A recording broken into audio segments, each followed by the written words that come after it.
స్వాగతం. ఒకటే కాశ్మీరు కొంత భాగం భారతదేశంలో ఉంటే వీళ్ళు ప్రశాంతంగా హాయిగా జీవిస్తున్నారు.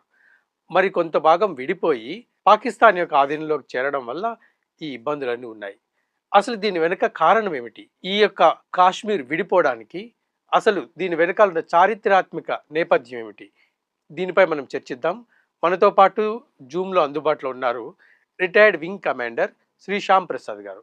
సార్ నమస్కారం అండి. నమస్తే సార్.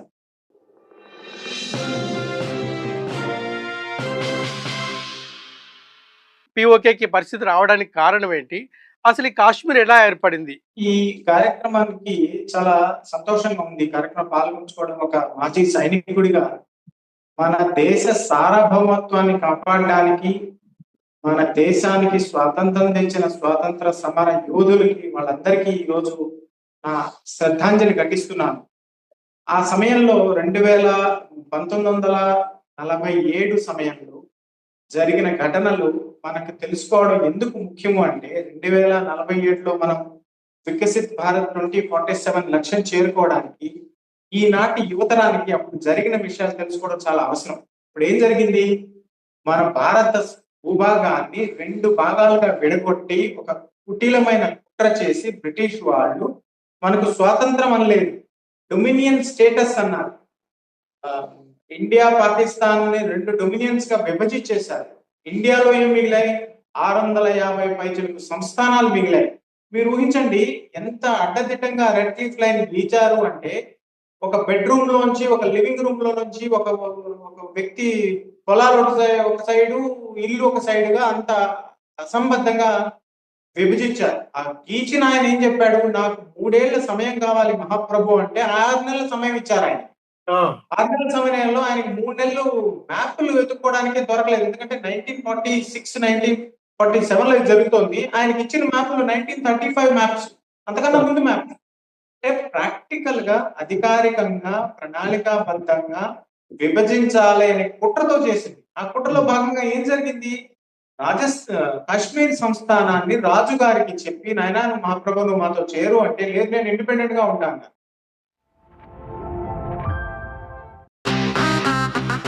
స్కూల్లో ఏమో లీవ్ అని నేను ఇండిపెండెంట్ గా ఉంటాను. ఇండిపెండెంట్ గా ఉంటా అన్న అతన్ని మోసం చేసి రాత్రికి రాత్రి కిరాయి గుండాలను పంపించి వాళ్ళని లోకల్ పాపులేషన్ అని మభ్యపెట్టి వాళ్ళంతా పాకిస్తాన్ సైనికులు. వాళ్ళకి పై అధికారులు ఎవరు? అంతా బ్రిటిష్ సైనికులు. అప్పట్లో అంతా పైన అధికారులంతా బ్రిటిష్ సైనికులే. బ్రిటిష్ సైన్యాధ్యక్షుడి ఆధ్వర్యంలో ప్రణాళికాబద్ధంగా ఒక భాగాన్ని వాళ్ళ ఆధీనంలో తెచ్చేసుకొని ఆజాద్ కాశ్మీర్ అని పేరు పెట్టేశారు. దానివల్ల ఏం జరిగింది? ఇప్పుడు ఈ రోజు వరకు కూడా రావణ కష్టంగా మారిపోయింది. మన కాశ్మీర్ లో 300 భాగం వాళ్ళ ఆధీనంలో ఉండిపోయింది. మనం యునైటెడ్ నేషన్స్ కు వెళ్ళినా జరగలేదు. అంటే అప్పటి ప్రధానమంత్రిని, అప్పటి హోమ్ మినిస్టర్ ని, అప్పటి స్వాతంత్ర సమరయోధుల్ని విమర్శించేంత స్థాయి నాకు లేదు. ఒక సామాజిక విద్యార్థిగా నేను చెప్పదలుచుకున్నది ఏంటంటే, స్వాతంత్ర సమరంలో నుంచి స్వతంత్ర భారతంలోకి మారడానికి, స్వాతంత్ర సమరయోధుల నుంచి పరిపాలనగా మారడంలో కొన్ని తప్పులు జరిగి ఉంటాయి. వాటిలో ముఖ్యంగా ఇది జరిగింది. దీనివల్ల మన దేశానికి ఒక ఉత్తర సరిహద్దుని కాపాడుకోవడానికి సెక్యూరిటీ పరంగా పెద్ద తలనొప్పిగా తయారైంది. అది ఈ రోజు కూడా కొనసాగుతోంది. ఆర్టికల్ 370 తీయడం వల్ల మీరు ముందుగానే ఎంత స్పష్టంగా వివరించారు. మన దగ్గర ఉన్న కాశ్మీర్ని మనం కాపాడగలుగుతున్నాం కానీ దానికి ఆనుకొని ఉన్న బోర్డర్ మీద మనం కంచెలేసుకోలేకపోతున్నాం, ఫెన్సింగ్ కట్టుకోలేకపోతున్నాం, యుద్ధ స్థావరాలు నిర్మించుకోలేకపోతున్నాం, మధ్యలో చైనా పాకిస్తాన్ ఇన్వాల్వ్ అవుతున్నాయి. ఇవన్నీ సమస్యలు తీరాలి అంటే ఆ కాశ్మీరు భారత భూభాగంలో కలవాలి ఒరిజినల్ అగ్రిమెంట్ ప్రకారం. సో అసలు ఏం జరిగింది? వాటి వాళ్ళు కిరాయి గుండాలను పంపించేశారు, సగం ఆక్యుపై అయింది. మనం అగ్రిమెంట్ తీసుకున్నాం. అగ్రిమెంట్ ఏం జరిగింది? యునైటెడ్ నేషన్స్ లో 3 ప్రధానిగా ఫస్ట్ ఏంటి? పాకిస్తాన్ తన సైన్యాన్ని వెనక్కి తీసుకెళ్లిపోవాలి. కాశ్మీర్ భూభాగం నుంచి పాకిస్తాన్ భూభాగానికి వెళ్ళిపోవాలి. మొట్టమొదటి కండిషన్ యునైటెడ్ నేషన్స్ రిజల్యూషన్ లో ఉంది. రెండవది ఏంటి? ఇండియన్ సైనికులు అక్కడే ఉండాలి. ఎందుకంటే అది పాకిస్తాన్, జమ్మూ అండ్ కాశ్మీర్ పాకిస్తాన్ కాదు కాబట్టి. మూడవది ఏంటి? ఈ 2 జరిగిన తర్వాత అక్కడ ప్రజాభిప్రాయ సేకరణ జరగాలి. ప్లెబిసైట్ అని తెలిసిన వాళ్ళందరూ మాట్లాడేస్తున్నారు. ఈ 3 ఇంతవరకు జరగలేదు. అవి జరగాలని చెప్పి అక్కడ యునైటెడ్ నేషన్స్ అబ్జర్వేషన్ ఆఫీస్ ఒకటి పెట్టారు. నేను శ్రీనగర్ లో పనిచేసినప్పుడు చూశాను అక్కడ. ఈ 3 ఇంతవరకు జరగలేదు. ఇప్పుడు వాళ్ళు ఏమంటున్నారు, ఆజాద్ కాశ్మీర్, దానికి ప్రత్యేకమైన ప్రధానమంత్రి ఉన్నాడు, రాష్ట్రపతి ఉన్నాడు అని. మరి ప్రపంచ దేశాలు దాన్ని ఎందుకు గుర్తించలేదు? ప్రపంచ పటంలో కాశ్మీర్ అనే దేశం ఎందుకు కనపడటం లేదు? సరే, స్వతంత్ర దేశం కాదు కాబట్టి ప్రూఫ్స్ లేవు. మరి పాకిస్తాన్ ఎందుకు అంగీకరించట్లేదు మా భూభాగాన్ని? మాకు సంబంధం లేదు టెర్రరిజంతో, అది వాళ్ళు స్వాతంత్ర పోరాటం చేస్తున్నారని మీరు అంటారు. నోషనల్ గా ప్రెసిడెంట్ ఉన్నాడు, వైస్ ప్రెసిడెంట్ ఉన్నాడు, వాళ్ళ సైన్యము, వాళ్ళ పోలీసు, వాళ్ళ అడ్మినిస్ట్రేషన్, వాళ్ళ ఎవ్రీథింగ్, లోకల్ గవర్నెన్స్ అంతా పాకిస్తాన్ చేతుల్లో ఉంది. అదొక ద్వంద్వ వైఖరితో ప్రపంచాన్ని 70 ఏళ్ళుగా మోసం చేస్తున్నారు. సో ఆ తర్వాత ఏం జరిగింది?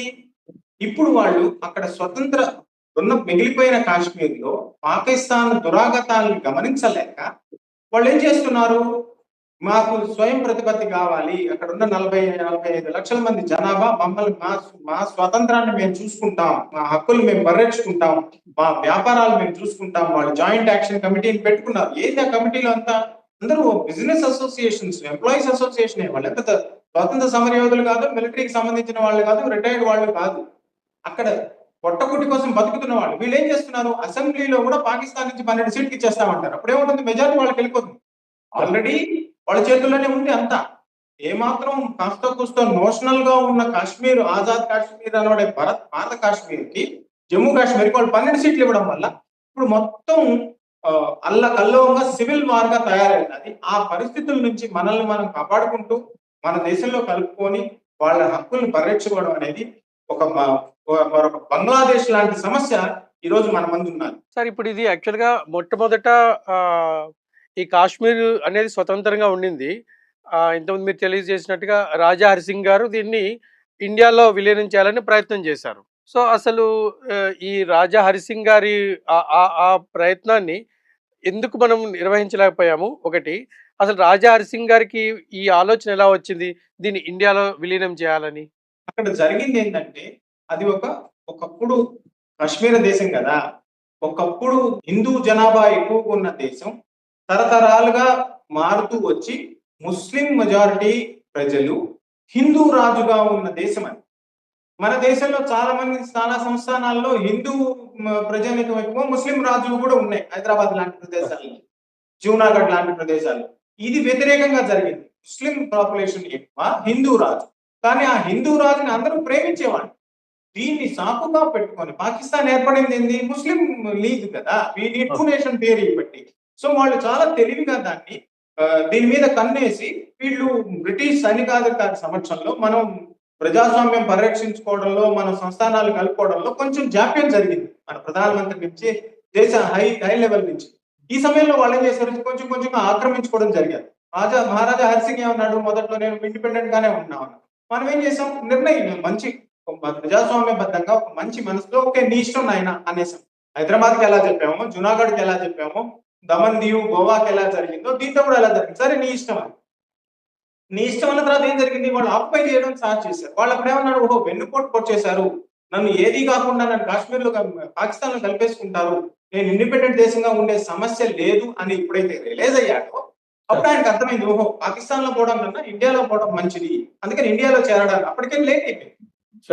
లేట్ అవ్వడం వల్ల చాలా ఫాస్ట్ గా మనం మిలిటరీ రికార్డ్, మన సివిల్ సొసైటీ కానీ, గురూజీ గారు కానీ, వీళ్ళందరూ ఇన్వాల్వ్ అవడం వల్ల, శ్యామాప్రసాద్ ముఖర్జీ కానీ ఆ మాత్రం మిగిలింది. శ్యామాప్రసాద్ ముఖర్జీ గారు ఎలాగైతే కోల్కతాని, వెస్ట్ బెంగాల్ ని కాపాడారో, ఈ కాశ్మీర్ ని కాపాడడంలో, రాజా హరిసింగ్ తో మాట్లాడడంలో గురూజీ గారి పాత్ర కూడా అంతే ఉంది.